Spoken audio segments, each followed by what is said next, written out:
With a major selection of the looks your kiddos love starting at just $4 in the Walmart app, a new school year means a stylish new them. Who knew? Find skater skirts and Crocs that say, I'm casual but cool. Sparkly sneakers that say, it's my classroom, you're just learning in it. And preppy polos that say, I'm the teacher's pet, even if they're mommy's menace at home.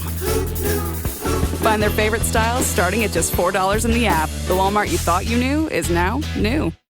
This episode is brought to you by Indeed. When your computer breaks, you don't wait for it to magically start working again. You fix the problem. So why wait to hire the people your company desperately needs? Use Indeed's sponsored jobs to hire top talent fast. And even better, you only pay for results. There's no need to wait. Speed up your hiring with a $75 sponsored job credit at Indeed.com/podcast. Terms and conditions apply. Hey, it's Ryan Reynolds here from Mint Mobile. Now, I was looking for fun ways to tell you that Mint's offer of unlimited premium wireless for $15 a month is back. So I thought it would be fun if we made $15 bills. But it turns out that's very illegal. So there goes my big idea for the commercial. Give it a try at mintmobile.com/switch. Upfront payment of $45 for 3-month plan equivalent to $15 per month required. New customer offer for first 3 months only. Speed slow after 35 gigabytes if network's busy. Taxes and fees extra. See mintmobile.com. This message is sponsored by Greenlight.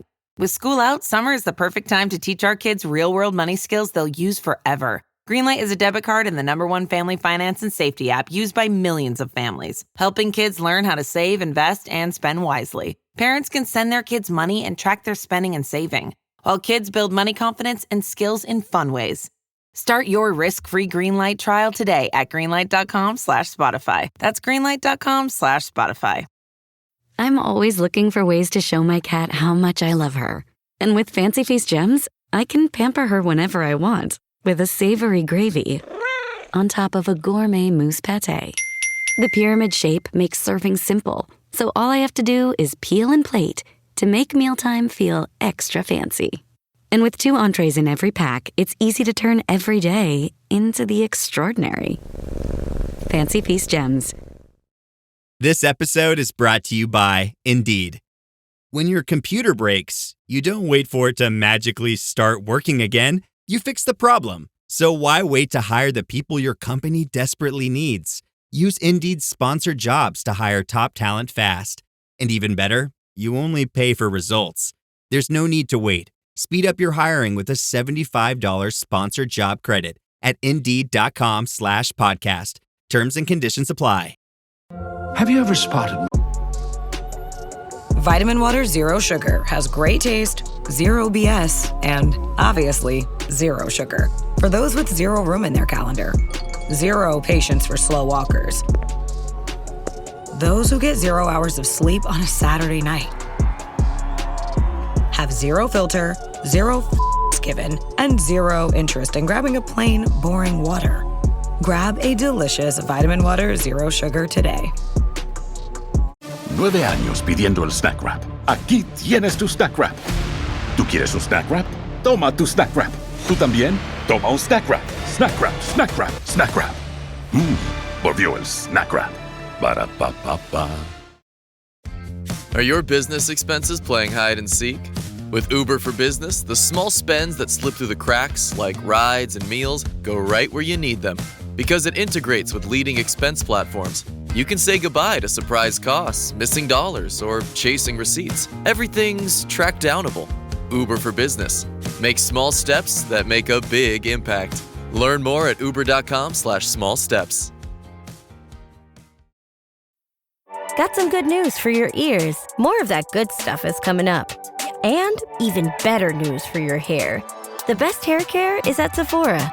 They've got all kinds of products for every kind of hair. From brands like Amika, Kerastase, Day, and K18.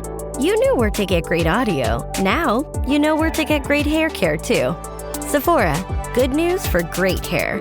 Shop hair care now at Sephora.com.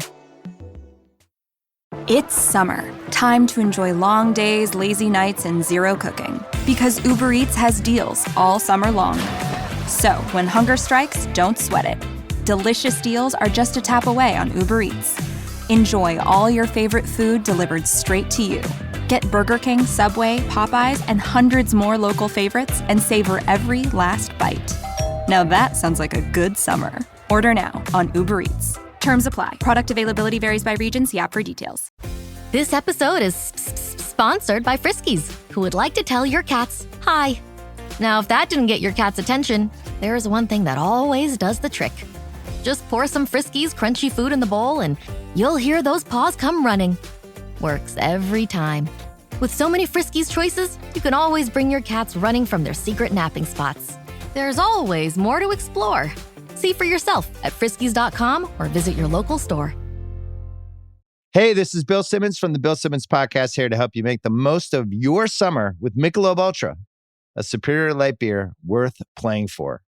Play for it with the guys when you're competing to see who can sink more birdies on the golf course, because winning tastes even better with Ultra on the line.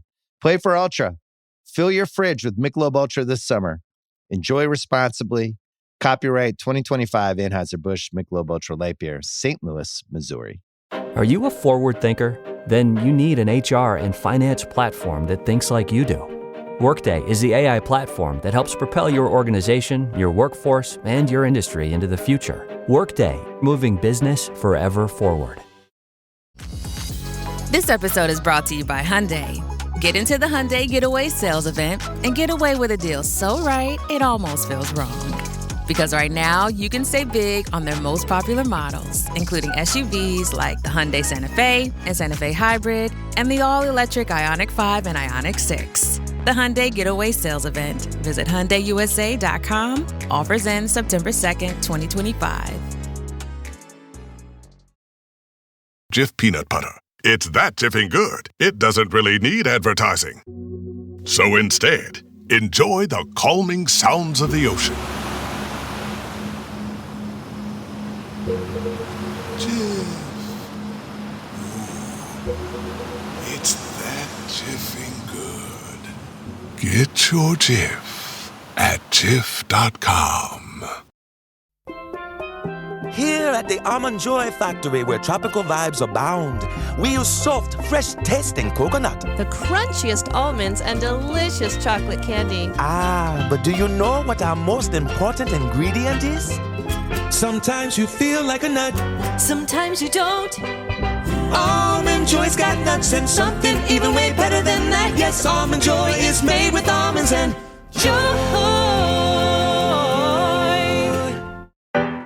At Starbucks, we've more than doubled parental leave for full and part-time baristas, giving them up to 18 weeks of paid time off, so they can be there for early bedtimes, late nights, first laughs, and spend more time with the best company they know. At Starbucks, benefits like parental leave are just the start. Learn more about Starbucks industry-leading benefits at starbucks.com/partners. McDonald's hot, crispy fries right as they're being scooped into the carton.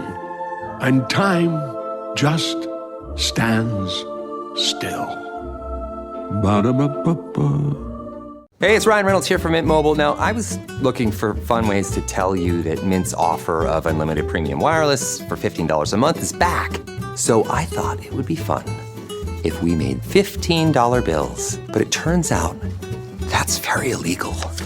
So there goes my big idea for the commercial. Give it a try at mintmobile.com/switch. Upfront payment of $45 for 3-month plan equivalent to $15 per month required. New customer offer for first 3 months only. Speed slow after 35 gigabytes if network's busy. Taxes and fees extra. See mintmobile.com. Welcome to the HCI family of podcasts. We're your source for personal, professional, and organizational growth and development. We share our own original research, explore industry trends, and interview executives and thought leaders from across the globe. Join us for practitioner-oriented content around all things leadership, HR, talent management, organizational development, and change management. Maximize your personal and organizational potential with the HCI family of podcasts. Norman Wolfe, welcome to the conversation today. John, thank you for inviting me. I'm looking forward to it. It's a real pleasure to be with you. Where are you joining us from today? I'm just across the river from Portland, Oregon, in Southwest Washington, Vancouver, Washington. I love Vancouver and Portland. I grew up in Salem, Oregon. So Okay. that's my neck of the woods. But now I'm joining this conversation from south of Salt Lake City in Utah. But I Okay. love the Pacific Northwest. I love to get back there anytime I have the chance. I can appreciate that. Yeah.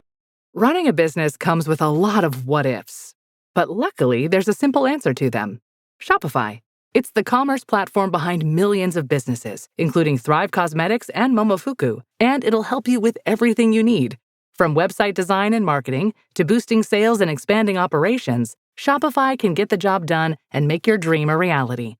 Turn those what ifs into sign up for your $1 per month trial at shopify.com/special offer. Yeah, beautiful place, beautiful place. Well, I'm excited to sit down with you today. Today, we're going to be talking about your book, The Living Organization, Transforming Business to Create Extraordinary Results. As we get started, I wanted to share Norman's bio with everybody. Norman is founder and CEO of Quantum Leaders, a strategy execution consulting company. He is a recognized expert in changing the way businesses work to more effectively and rapidly execute strategy. And we need more of that today, more than ever. We need agile organizations. We need strategic organizations. Just yesterday, I was in a meeting where I'm thinking, oh my goodness, where's the strategy here? It's absent. We need more of it. So thank you for sitting down with me today. Norman, is there anything you would like to share with the audience before we get started? No, I think we can just jump into it. I agree with you. And what I will say is, as we talk about it, I want the audience to recognize that this is not a new set of tools or methodology. It's a change in perspective of what an organization actually is. It's Mm, it's to address the reality that, as you say, companies are very poor at getting from point A to point B. They have a vision, they know where they want to go, but how do they navigate the journey from here to there? And a key part of it is what I call paradigm shifting. The old paradigm of an organization as a machine, mm, where it's a black box. It takes inputs and produces outputs, and the role of leaders is to optimize how that box works. And mhm, people are component parts of that box. And that works in some environments very well. It worked back in the 1900s when it was first created. It's a good way to think about a challenge of a complex system, but it doesn't work today because, as you said, it's not agile, it's not resilient, it's not responsive, it's not creative. It puts a lot of pressure on the leader to make all the key decisions, or the executive team, if you want. It's just not working. And so we have to get out of that paradigm and into a new paradigm, and that's what the Living Organization is all about. And I'm excited to have the opportunity to share it with you and your audience. Yeah, amen to all of that. And um, so yeah, let's get into it. I'm just nodding my head as you're saying those things, and I'm also thinking, oh my goodness, both as a leader, how freeing it is when you have this paradigm shift, right? To now rely on and empower those around you, but also as part of the team, how vital it is, how important it is to be involved and included that way, and how demotivating it is, and how discouraging it is when you're not involved that way. Regardless of the intention of the leader, like Exactly right. I don't think most leaders are sitting around thinking, how am I going to hoard power and and not be transparent and keep people away from decision making. Like I don't think most people are like thinking that, No, yet that's often kind of how it ends up getting perceived, or at least it feels that way, right? yeah. And regardless of the intent, it's just not effective. And so we can do better than that, right? Yeah, and it starts with, like you said, John, the intent of leaders is not to be bad bosses. Yeah.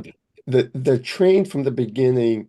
They're responsible for making sure the organization produces the results required for continual sustained growth. That's what leaders are charged with. Yeah. It's how they've been trained to achieve that, and how they think about going about achieving it, and what their role in that is, where the problem has lied. And it shows up in a really interesting way. Think about the consulting world. You've got business consultants and you've got OD consultants. Hmm. They're separate worlds. Yeah. which means we've defined them as separate problems. The bifurcation is one of the reasons strategies fail. We don't know where to apply resources.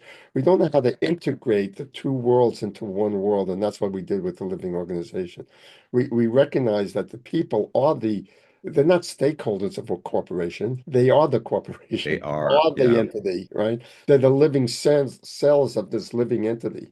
In the old way, they're just component parts. You go to the big box store called Indeed, and you go out the engineering aisle and you buy your engineers, and you got your spec sheet you're looking for, and we call them job descriptions, and we're just following a very mechanical view of an organization instead of recognizing we want to establish the creative talents, the excitement. And like you said, when you get the people to be able to do things, it frees up the leader. It takes a burden off of them. I don't know why they don't want to do that. Well, I do know why. They don't know how to do it. It's scary. They don't know It's scary. They don't know how. It's they don't know scary. how. It's scary. The sense of like loss of control, Lots even of though control. control's a facade, That's right. right? And so, and I'm happy to get into the details, but the living organization framework is designed to help them understand how to think about the organization differently, and then how to lead differently and what skills they need, and then how to use the tools they're already familiar with to actually apply those principles and the leadership skills to actually make those tools work the way they're intended to work.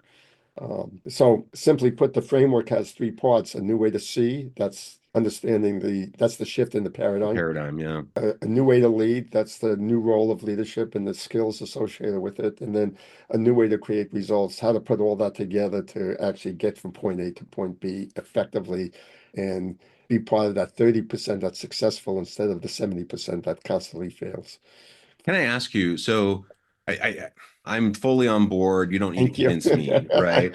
Um, so I'm a professor. So I do consulting on the side, but I'm a professor. I'm a department chair. So I'm like a middle manager, right? In my university. And so I buy into all of this, right? And I try to lead my department this way. Right. But I'm within a context. I work within constraints, and I have a dean's office, I have a provost's office, I have the university system that I work within. And other leaders may not share this mindset. They may not share this approach. Or let's say I have a dean that does, but then they are working with a provost's office that doesn't. Right. Or let's get out of academia. Let's go into corporate and you oftentimes you'll have a leader That's right. who buys into this, right? And they understand it and they have the tools, they have the skill to be able to do it, but they're one piece of a bigger machine of organization. How would you suggest, that someone start to, within their sphere of influence, start to implement and then start to influence outwardly? You're bringing me down from rather than going top down to bottom up, I'm going to go bottom up to top down in terms of how we get there. So first thing we help leaders understand is they are the CEO of whatever entity they're running, right? So that's part of the mindset shift. You're not an employee, you are the CEO of your own company. So think about it from that perspective. Every company operates within constraints. Yeah. Whether that constraint is covenants with your bank, that's a constraint. Whether that constraint is dealing with regulators, or whether that constraint is dealing with legal owners of the company, the shareholders or board of directors. Everybody has. So if as a CEO, what we teach leaders to think about is who is your ecosystem? Right? Who are your suppliers? Who are your partners? Who are you supporting? Who are your customers? And who are your stakeholders? The stakeholders are all those people that constrain you. Now, from an ecosystem point of view, you get what you want if you give your stakeholders what they want. So it starts, instead of thinking about them as a problem you have to go fix or somebody that's stopping you, you want to think about how, as a CEO of my company, going to help, how do I have to work with these people in the ecosystem so that we all win? So shift your focus from how do I change them to how do I understand them so I can get them on my team? And it's just a different problem set. It's the same challenge, but it's viewed through it. It's the old saying, the way you ask the question is the way you get the answers. Yeah. And so that's how I would begin to address that particular challenge is shift your paradigm. Think of yourself as the CEO of the company. Map out your ecosystem, which is one of the trainings we put people through, one of the tools we have, and start addressing your ecosystem for maximization of the whole, so that you win because they're winning. Yeah, I like that. And again, if you're considering yourself the CEO of your organization, right? Regardless of where you're at in Wherever you the are, doesn't matter. hierarchy, focus on what you control, your sphere of influence, your locus of control. It's important because sometimes, you can get bogged down in, feeling like you're beating your head against a brick wall, trying to change things that are outside of your control, outside of your influence. And ration your energy. I mean, like focus on things that you actually can do. And that doesn't mean that you can't over time try to extend your influence and that you can't try to manage up and that you can't, those are also things that you can do. But like you said, focus on what you can control, change your mindset, change your paradigm, and then over time, actually that can dramatically shift It the will. amount of It will influence dramatically. I'll give you a that you very can. concrete, specific example. Yeah. I have a client here locally. It's in the distribution business, and it is a subsidiary of one of the major Japanese corporations. Its history as a subsidiary has really been more of a Chinese wall, so to speak, where they stay on their side and the company operates on its own, and it just feeds dividends back to the shareholder. Mm-hmm. And I came in and I was working with the CEO, and he was complaining almost about the same thing.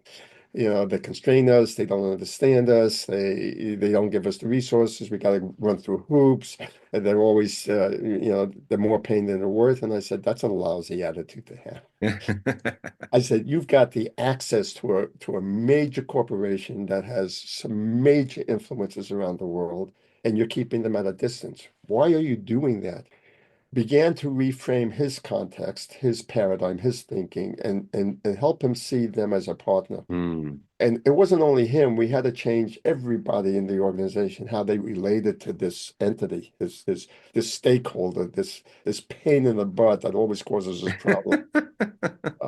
That constrains us from being able to grow. And I said, you're the ones that are constraining yourselves. So after a 2-year period of helping them reformulate, and they had a wonderful opportunity because the Japanese companies are notorious for shifting the oversight board, their board of directors, basically, every 2-3 years. So they were bringing in a new board.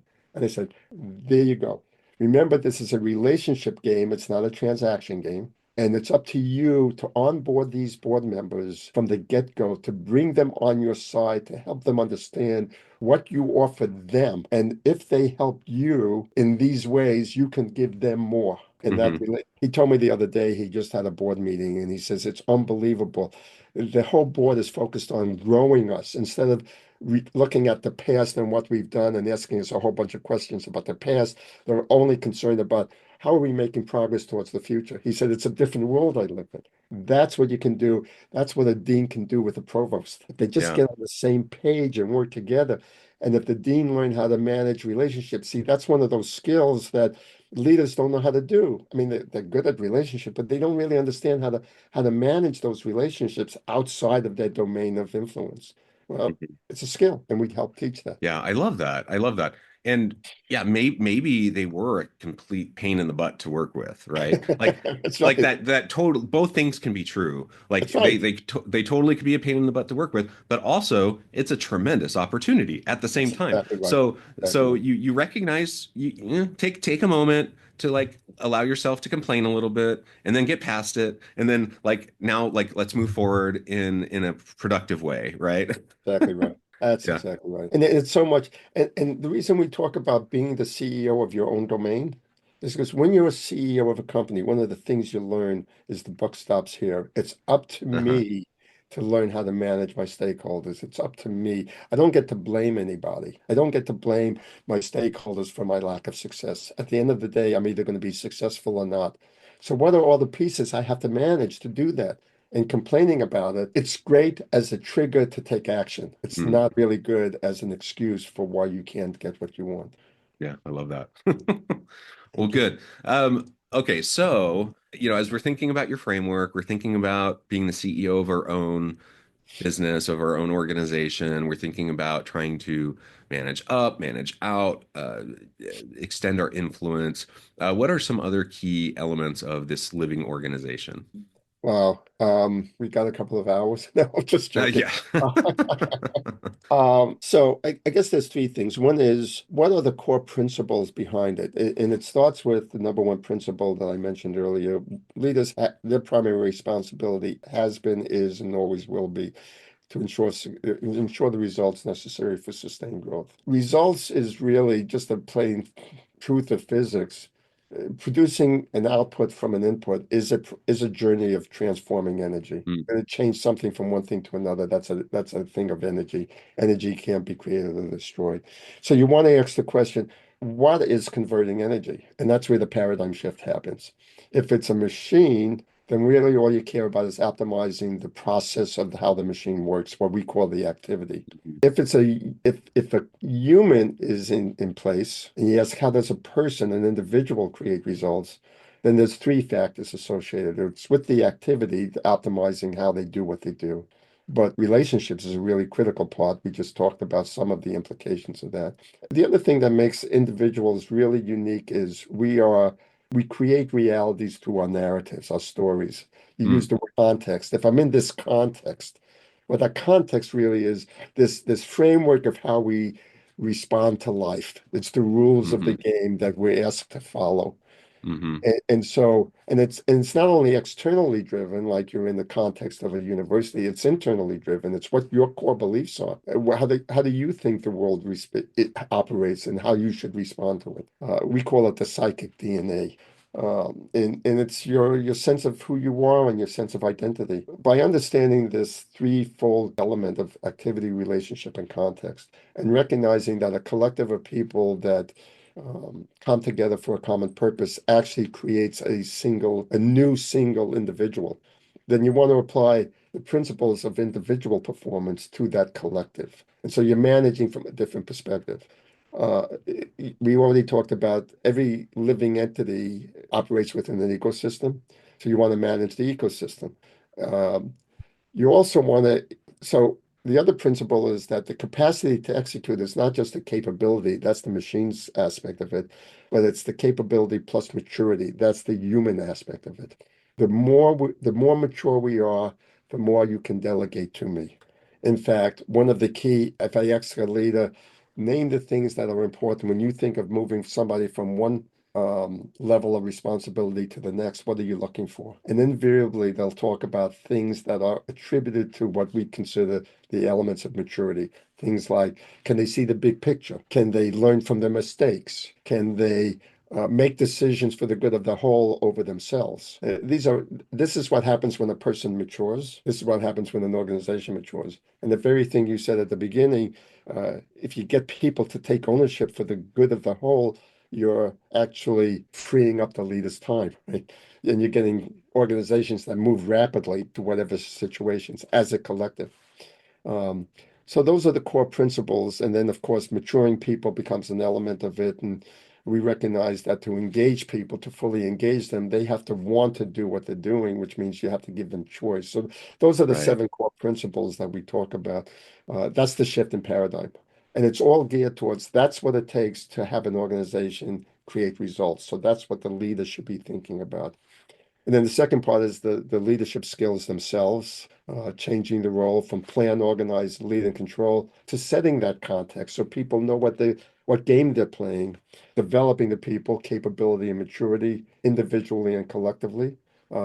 Recognizing that the internal organization is itself an ecosystem. So building a community, not just a bunch of teams and silos, but build a community. And being of service, delivering on what you say, taking care of your customers, taking care of your suppliers, taking care of the living entity you're responsible for, nurturing it, cultivating it. So it's from plan, organize, lead, and control to set context, develop people, build community, and be of service. Changing role of leader. And the key change is shifting from shifting from a problem solver, Mm. fixing things, to a person who can sense and adjust underlying patterns. Part of my career Interesting. Yeah. was with HP, and one of the early things we learned was management by wandering around. And Mm. management by wandering around was really tune up your antenna to sense what's going on under the surface of what you see so that you can adjust. So you know what the reports are going to say before the reports even come out, and you can adjust things accordingly. And so that's the shift in the role of leader. And then, now that you got those, use the tools, but use them differently. Don't just build a mission, vision, value statement. We call it a strategic compass, where you have a deep sense of purpose of why this organization exists, so that people who join it and operate within it know why they're doing what they're doing. And have a strong impact statement, a narrative, a story about how you impacted your marketplace, how you impacted those that you serve. How's the world different 5 years from now because you exist? And then we talk about character, not just values, but character. What does this living entity stand for? And how you're going to deliver all that? We call that the mission. So we take the tools like mission, vision, values, and deepen it, make it applicable for a dynamic human social system, not just a machine of this is what the machine is designed to do. So that's the living organization framework in its 3 component parts. I love the character piece. I just love the idea of deepening those other Yes, pieces that people have always been doing. I mean, yes, for forever, people sit yes. down and they have these sessions where they wordsmith these mission statements and value statements. But oftentimes they get put on the wall or on the website, and they're not really integrated. They're not really deeply, lived within the organization. But deepening them, making them really a part of the day-to-day of the organization and the character of the organization Absolutely. is so important. It is. And seeing, everything that you're saying, and implicit in the whole idea of a living organization is just the innate value of the people within the organization, right? Like you just have a very different mindset Very around different mindset. the humans within the organization than kind of this old frame of what an organization is, why it exists, and how it's going to be successful. And I love all of that. And I just think in this modern age, the current world of work, a knowledge economy, all of this requires this kind of a mindset. Right. It does. That's why I mean this has become my calling, my dharma, my life's passion, uh, this is what I'm going to do until I can't do it anymore. Is to expand this and literally transition the world of business to a new paradigm that enhances and supports the dignity of that human spirit that is so important to its success. I'll add one more thing before I'm sure we're getting close to wrapping up. The key role of a leader is, as I said, to develop people. And in today's paradigm and today's way of thinking, we look at leaders focus on how do I get better performance out of my people. So we use the people to get results, and that's pretty well accepted. In our paradigm, we shift that just a little, but very significantly. We say getting results is our focus, but the results actually creates the challenge that serves as the catalyst for developing people. Mm. As we develop the people, both capability and maturity, so we're developing the whole human being, we increase the capacity to achieve the goals, and it becomes a virtuous cycle where it builds on itself, it spirals and gets bigger and bigger and bigger, and so the organization grows organically and naturally with an constantly expanding capability set, capacity set. We go from using people to create results to using results as the vehicle for developing the people. And that's how we integrate the hard side and soft side that I mentioned earlier was bifurcated. It becomes one journey together. They're not two separate things. So CEOs don't have to decide, do I put money in business? Do I put money in OD? Where do I go? It's two Yeah. heads of one coin, and just manage the coin. Yeah. Love it. Norman, this has just been a great conversation. As you Thank said, you. we got to note the time. I need to let you go here in a minute. But Yes. before we wrap things up, I just wanted to give you a chance to share with the audience how they can connect with you, find out more Great. about your work, where they can find your book, and then give us the final word for today. So Nwolfe, NWOLFE at quantumleaders.com. The website is quantumleaders.com. And I have, for your audience, put on Quantum Leaders /podcast, and they'll get the first 3 chapters of the book for free. So that's a gift for those who are interested. And a word for today, shift the paradigm. Shift the paradigm. Well said. Norman, thank you so much. It's been a pleasure. I John, encourage the John, audience. thank you for having me. It's really been a pleasure. I encourage the audience to reach out, get connected, find out more about what Norman can do for you. Check out the book. And as always, I hope everyone can stay healthy and safe, that you can find meaning and purpose at work each and every day. And I hope you all have a great week.